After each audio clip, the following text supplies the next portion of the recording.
ప్రపంచాన్ని ఉర్రూతలూగిస్తున్న క్రికెట్. నేడు కోట్లాది మంది ఫ్యాన్ బేస్ ఉన్న ఈ స్పోర్ట్స్ అసలు ఎక్కడ పుట్టింది? ఎలా ఈ ప్రపంచమంతలా వ్యాపించింది? నేడు వరల్డ్ వైడ్ రెండవ అత్యధిక ఫ్యాన్ బేస్ ఉన్న స్పోర్ట్స్ క్రికెట్. సో, ఫస్ట్ ఏదుందనంటే ఫుట్‌బాల్ ఉంది. సో, ఈ సెకండ్ ఇప్పుడు క్రికెట్ ఉంది కాబట్టి, ఈ క్రికెట్ హిస్టరీ గురించి మనం 14వ శతాబ్దం నుండి ఆధునిక ఐపీఎల్ వరకు ఈ వీడియోలో ఓ లుక్కేద్దాం. పదండి. క్రికెట్ కథ ఇంగ్లాండ్‌లో పుట్టింది. సో, ఇంగ్లాండ్‌లో 14వ శతాబ్దంలోనే కనిపించిందని చెప్తా ఉంటారు కానీ, దానికి పక్కా ఆధారాలు లేనందున మనం ఆ 14వ శతాబ్దంలోనే పుట్టిందని చెప్పలేము. సో, పక్కాగా ఆధారాలతో చెప్పాలి అనంటే 1597లో గిల్ఫర్డ్ సర్రే ప్రాంతంలో ఈ ఆట కనిపించింది అని చెప్తా ఉంటారు. సో, ఇది ఎలా తెలిసిందనంటే 1598లో ఒక కేస్ వల్ల ఇది బయటకొచ్చింది. 1597లో ఇది జరిగింది అని చెప్పేసి 1598లో అది వచ్చింది. అండ్ 1611లో ఒక డిక్షనరీ కూడా చెప్పింది. ఇది బాయ్స్ గేమ్ అని చెప్పి ఇప్పుడైతే అభివర్ణించారు. సో, ఇది ఎగ్జాక్ట్‌గా మనం చెప్పాలంటే పక్కా ఆధారాలతో 1597లో పుట్టిందని చెప్తా ఉంటారు. ఈ కెంట్ ప్రాంతంలో 1646లో ఒక అధికారిక మ్యాచ్ అయితే జరిగింది పెద్దల మధ్య. ఇప్పుడు ఇంతకుముందు వరకు చిన్న పిల్లలు ఆడుకునే ఆటలాగా ఉంది. ఆ చిన్న పిల్లల ఆట కాస్త పెద్దవాళ్ళకు వచ్చింది కాబట్టి 1646లో అధికారికంగా ఒక మ్యాచ్ జరిగింది. అది కూడా కెంట్ ప్రాంతంలో. ఇక్కడ ఒక గ్రామంలో పుట్టిన ఈ గేమ్ అనేది మెల్లమెల్లగా గ్రామాలకు నుంచి నగరాలకు, నగరాల నుంచి ఇంకా పైకి అలా అలా అలా అలా అలా అలా యూకే మొత్తం స్ప్రెడ్ అయిపోయింది.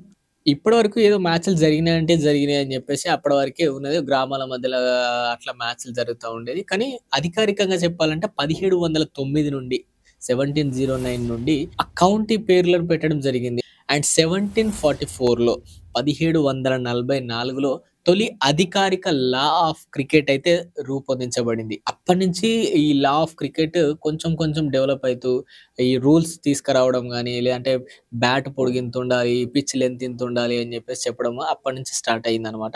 1787లో ప్రపంచంలో అత్యంత పాత క్రికెట్ క్లబ్ మెల్బోర్న్ క్రికెట్ క్లబ్‌నైతే స్థాపించబడింది. ఈ ఎంసీసీ అనేది దీన్ని ఎంసీసీ కూడా అంటారు. సో, ఈ ఎంసీసీ అనేది క్రికెట్‌కు రాజ్యాంగం లాంటిది. మన కాన్స్టిట్యూషన్ లాంటిది. ఇప్పుడు ఈ ఎంసీసీ అనేది క్రికెట్‌కి.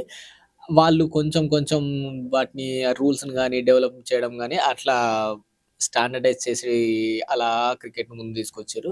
సో, 1787లో ఎంసీసీ స్థాపన. ఆ స్థాపన నుంచి రూల్స్ గాని ఇలా వచ్చింది. సో, యూకే వరకు స్ప్రెడ్ అయిపోయింది.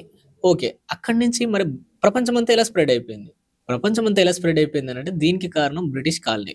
సో, బ్రిటిష్ కాలనీ వాళ్ళు బిజినెస్ కోసం పోయి అక్కడికి పోతూ పోతూ రూలింగ్‌ని కూడా తీసుకపోయారు. రూలింగ్ చేసిర్రు. వాటిని ఆక్రమించుకొని అయన్నీ చేసేసిర్రు. అట్లనే పోతూ పోతూ బిజినెస్‌తో పాటు వాళ్ళు క్రికెట్‌ని కూడా తీసుకపోయారు. ఇప్పుడు మనం తాగుతున్న కాఫీ గాని, టీ గాని ఎట్లయితే అలవాటు చేసిర్రో మనకు. సో, అదే విధంగా ఇప్పుడు క్రికెట్‌ని కూడా అట్లా అలవాటు చేసిపోయిర్రు. అలా cricket Bharat, Pakistan, Sri Lanka, south Africa, west Indies, Australia ఇన్ని కంట్రీస్‌కి స్ప్రెడ్ అయిపోయింది. ఇప్పుడు ఎంతలా స్ప్రెడ్ అయిపోయిందనంటే అదొక ఎమోషన్‌లా మారిపోయింది మనకు. సో, ఇక్కడి వరకు ఓకే. పోతూ పోతూ ప్రపంచమంతలా స్ప్రెడ్ చేసిర్రు. అక్కడి వరకు ఓకే. కానీ అంతర్జాతీయంగా క్రికెట్ ఎప్పుడు పుట్టుకొచ్చింది? అంతర్జాతీయ మ్యాచ్‌లు, ఇంటర్నేషనల్ మ్యాచెస్ గాని ఎప్పుడు పుట్టుకొచ్చినాయి? 1844లో సో, ఇక్కడ ఇంకొక ఇంట్రెస్టింగ్ టాపిక్ ఏంటంటే క్రికెట్ పుట్టింది ఇంగ్లాండ్‌లో. కానీ ఫస్ట్ ఇంటర్నేషనల్ మ్యాచ్ ఆడింది మాత్రం ఇంగ్లాండ్ గాదు. ఫస్ట్ ఇంటర్నేషనల్ మ్యాచ్ అంటే ఫస్ట్ రికార్డెడ్ మ్యాచ్ ఆడింది మాత్రం ఇంగ్లాండ్ గాదు. యూఎస్ఏ వర్సెస్ కెనడా ఆడింది. అది కూడా 1844లో సెయింట్ జార్జెస్ క్లబ్ దాంట్లో న్యూయార్క్‌లో ఉంది. అక్కడ 1844లో ఆడింది. ఇప్పుడు చాలా ఓల్డెస్ట్ టీమ్స్ అయినా కూడా కెనడా అండ్ యూఎస్ఏ ఇప్పుడు ఏ పొజిషన్‌లో ఉన్నాయో మనందరికీ తెలిసిందే. So, international match recorded match ఇక్కడ యూఎస్ఏ వర్సెస్ కెనడా అయింది. మరి మోడర్న్ ఇంటర్నేషనల్ క్రికెట్ మ్యాచ్‌లు ఎప్పుడు స్టార్ట్ అయినాయి? 1877లో ఆస్ట్రేలియా వర్సెస్ ఇంగ్లాండ్ మ్యాచ్ జరిగింది. మార్చ్ 15 నుండి మార్చ్ 19, 1877లో జరిగింది ఈ మ్యాచ్. అండ్ ఈ మ్యాచ్‌లో ఆబ్వియస్‌లీ ఆస్ట్రేలియా గెలిచింది 45 రన్స్‌తో. అండ్ ఇక్కడ ఇంకొక ఇంట్రెస్టింగ్ ఏందనంటే వరల్డ్ క్రికెట్ హిస్టరీలోనే ఫస్ట్ ఇంటర్నేషనల్ టెస్ట్ సెంచరీ చేసింది ఆస్ట్రేలియన్ ప్లేయర్. దాని గురించి ఒక వీడియో చేద్దాం దాని గురించి. సో, ఈ వీడియోలో అయితే క్రికెట్ హిస్టరీ గురించి మాట్లాడుకుందాం కాబట్టి దీని గురించే మాట్లాడుకుందాం. ఆ టాపిక్ మళ్ళీ ఓవర్‌లాప్ అయిపోద్ది. టెస్ట్ క్రికెట్ అలా పుట్టుకొచ్చింది. అలా పుట్టుకొచ్చిన తర్వాత ఇప్పుడు టెస్ట్ వరల్డ్ కప్ కూడా జరుగుతా ఉంది. ఇంతలా డెవలప్ అయిపోయింది టెస్ట్ క్రికెట్ కూడా. సో, వన్ డే క్రికెట్ గురించి మాట్లాడుకుందాం ఇప్పుడు. సో, వన్ డే క్రికెట్ వచ్చింది ఎప్పుడనంటే 1971లో వచ్చింది. టెస్ట్ క్రికెట్ వచ్చింది 1877లో వస్తే 1971లో ఓడిఐ క్రికెట్ వచ్చింది. అది గూడా ఎలా వచ్చిందనంటే వర్షం కారణంగా మ్యాచ్‌లు రద్దయితే ఎట్లా అని జెప్పేసి వారి ఓవర్‌లను తగ్గించుకొని మనం ఆడితే ఎలా ఉంటుందనే ఒక ఆలోచనతోటి మొదలైంది ఈ ఓడిఐ. సో, ఈ ఓడిఐ వల్ల ఇప్పుడు ఫాస్టెస్ట్ రన్ రేట్‌లు గానీ, సిక్సర్‌లు ఎక్కువ పోవడం గానీ, బౌండరీలు ఇవన్నీ ఇప్పుడు ఏందనంటే మనకిప్పుడు స్టార్టింగ్‌లో వచ్చిన టెస్ట్ మ్యాచ్‌లు ఏ విధంగా ఆడతాం కొంచెం స్లో రన్స్ గానీ, బౌండరీలు కొంచెం లేట్‌గా రావడం గానీ ఇలా జరుగుతుంటది. ఓడిఐలో సో, ఓవర్ తగ్గించరు కాబట్టి రన్స్ ఎక్కువ పెట్టారు. టార్గెట్ ఎక్కువియ్యాలనే ఉద్దేశ్యంతో కొంచెం స్పీడ్‌గా ఆడడం గానీ, బౌండరీలు ఇలా పోవడం గానీ సో, ఓడిఐ అనేది చాలా ఇంట్రెస్టింగ్‌గా మారిపోయింది. సో, ఓడిఐ టెస్ట్‌ల కంటే ఇంకెక్కువ ఖ్యాతిని పొందింది. ఇది అందరికి తెలిసిందే విషయం. అండ్ ఫస్ట్ ఓడిఐ ఎక్కడ ఆడిర్రనంటే 1971లో ఆస్ట్రేలియా వర్సెస్ ఇంగ్లాండ్ మధ్యల ఎంసీజీలోనే అదే ఎంసీజీ గ్రౌండ్‌లో జరిగింది మ్యాచ్.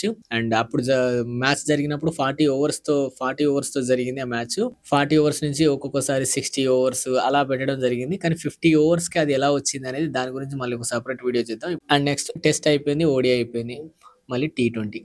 సో, ఫస్ట్ టీ20 ఆడింది మాత్రం ఆస్ట్రేలియా వర్సెస్ న్యూజిలాండ్. ఆ మ్యాచ్ 2005లో జరిగింది. అండ్ ఇగ అక్కడ నుంచి ఈ స్లో ఓవర్ రేట్ ఇప్పుడు ఇంకా ఆట ఇంకా వేగవంతం అవ్వాలి, స్పీడ్‌గా అయిపోవాలి అని ప్రేక్షకులను ఇంకా ఉత్తేజపరచాలనే ఉద్దేశ్యంతో అలా ఇంట్రొడ్యూస్ చేయబడింది టీ20స్.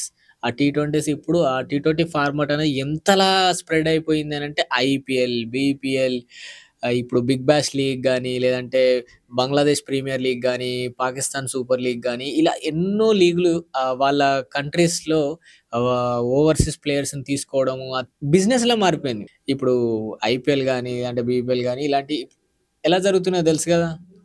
మీ అందరికి కొత్తగా చెప్పాల్సిన అవసరం లేదు దీని గురించి. అంతలా అంటే అంతలా స్ప్రెడ్ అయిపోయింది. ఇప్పుడు ఈ టీ20 ఫార్మాట్ అనేది.